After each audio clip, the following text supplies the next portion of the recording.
เจ้าสบายดีเนาะมื่อนี้พอซ่อน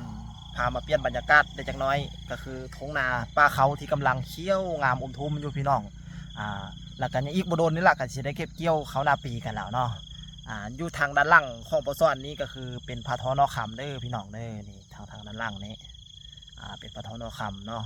ซึ่งว่าเป็นผ้าที่เป็นมิ่งขวัญสาวเมืองของสาวเมืองเฟืองของพวกเฮาเนาะแล้วก็ถ้าพี่น้อง FC เห็นคลิปนี้เนาะ ยังมาท่องเที่ยวเมืองเฟืองสิกะมาทักทาย5พอซ่อนได้เนาะซึ่งว่าอาจารย์ภูศิวิไลเพิ่นเคยมาหลายเทื่อแล้วมาทางนี้แล้วก็ล่าสุดก็เป็นผ่านออกที่ดาลาวนี่แหละมาเยี่ยมยามพอซ่อนฮอตบอลฮอตทีเลยแต่ว่าเสียดายเวลาก็คือว่าเวลาน้อยอีหลีเนาะพี่น้องเนาะบ่ได้พาเพิ่นไปเที่ยวซ้ำถือว่าก็มีแต่ว่ามาฮอตแล้วก็ถือว่ามาเยี่ยมยามพอมาเห็นหน้าเห็นตากันแล้วก็ถือว่ากับเพิ่นกับไปต่อที่วังเวียงอีก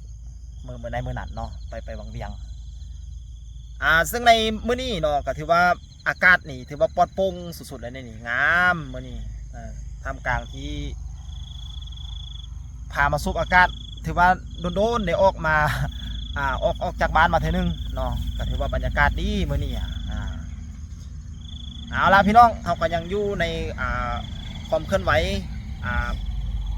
อยู่ในการติดตามอยู่ในข่าวความเคลื่อนไหวของน้องธิดาลาวอยู่ในปัจจุบันนี้เนาะซึ่งว่าในมื้อวานนี้ก็ถือว่าทางพ่อผู้ศิวิไลเนาะได้พาน้องธิดาลาวไปกราบขอพรเพื่อให้มีแรงบันดาลใจในการร้องรำทำเพลงซึ่งว่าพอดาวบันดอนเองก็เป็นทางครูเพลงเป็นคุ้นเพลงแห่งภาคอีสานผลงานของเพิ่นมีหลากหลายผลงานตัวพี่น้องนะบอกว่าจะเป็นคนขี้ลังควายมีสัญญาเดือน3นำในห้องแล้วก็แปรจ้าเนาะแล้วก็หลายๆผลงานพี่น้องนับบ่ถ้วนผลงานของพอดาวบันดอนที่เพิ่นได้แต่งในห้องไว้เนาะแล้วก็เพิ่นก็มีลูกศิษย์ลูกหาหลากหลายหนึ่งในนั้นก็ทั้งมีแม่ฮันนี่ซีอีสานเนาะซึ่งพอดาวบันดอนได้ประพันธ์เพลงไว้ให้ก็คือเพลงน้ำตาล้นบนที่นอนเป็นเพลงแจ้งเกิดของแม่ฮันนี่ซีอีสานเลยล่ะพี่น้องเนาะซึ่งในเมื่อวานนี้ก็ถือว่าน้องธิดาลาวเลยกับทางอาจารย์ภูศิวิไลเพิ่นได้เขาไปเพิ่นได้เขาไปเยี่ยมยาม ได้เพิ่นได้ไปเยี่ยมยามพอดาวบันดอนเนาะซึ่งว่าตอนนี้พอดาวบันดอนเองก็ถือว่าสุขภาพร่างกายก็บ่ค่อยแข็งแรงปานใดเนาะแล้วก็ได้มอบทรัพย์สินทางปัญญาให้น้องธิดาลาวนำไปสืบสานต่อเนาะนั่นก็คือเพลง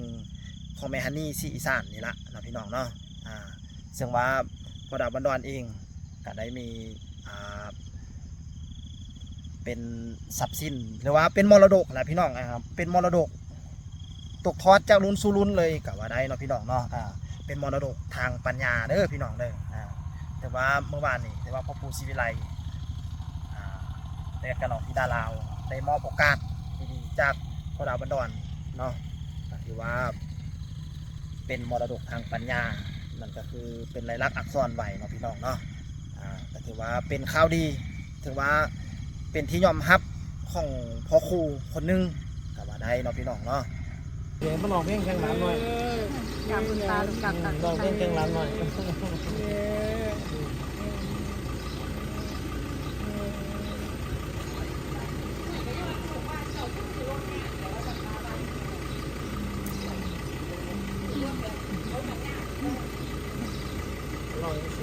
ผู้ไหนระวังคุณตากับคุณหลานผู้ใดลองดีกว่ากันคน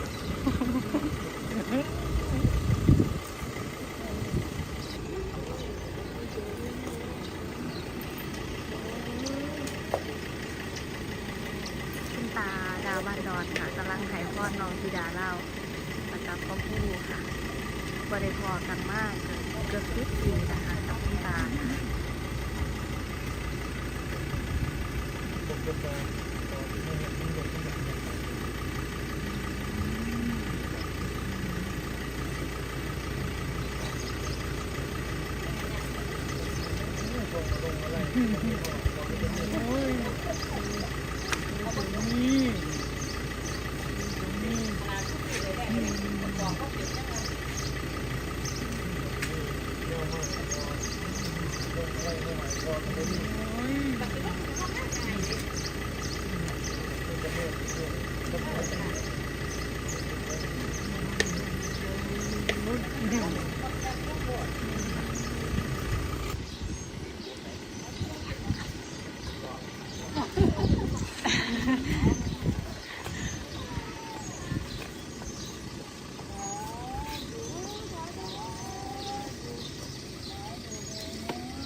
สาวไอ้ยังก่อน สาวบันเชียง สาวบันเสี่ยง แม่นครับ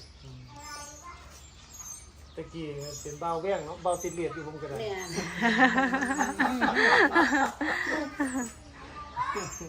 เพราะท่านได้เป็นเบาติด คือ เลี เรา ยด จะมีลูกสาวเสียงดีปานนี้ ลูกสาวครับ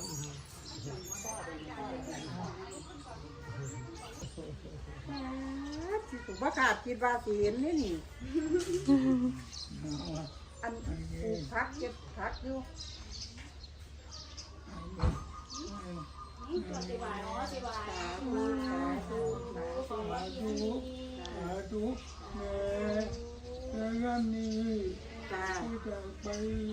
จ้าจ้า